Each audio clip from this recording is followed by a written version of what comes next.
తమాషా అంటావా ఏమంటావు నవ్వుతాడా వెయ్యలేదా ఈ సంవత్సరం చట్టం మీ చెల్లు తీసుకుంటారా రోజు స్టేషన్ వస్తారా రావట్లేదు అరెస్ట్ చేస్తారా అరే అబద్ధం లేకుండా శిశువుడు ఎక్కి ఎందుకు వచ్చాడు అందుకు వచ్చాడని మాట్లాడతారు అందులో చెప్పిన మాట ఎవరు తెలుసండి అనుకున్నారు వాళ్ళు అనుకున్నారు ఏం పర్లేదు అనుకున్నారండి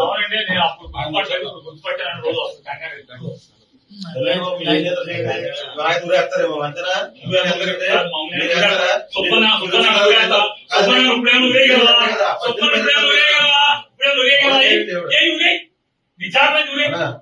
ఏం చేయగలవు ఏం ఉరేస్తావేంటి ఏం చేయగలమంట ఉరే కదా వారం రోజు సోమవారం దాకా జైల్లో పెడతారు అంతకుమించి చేసేదేమో సబ్ జైల్లో పెట్టగలవు అంతకుమించి చేయగలిగేదేమో ఉరేస్తారా ఉరే చెప్తాను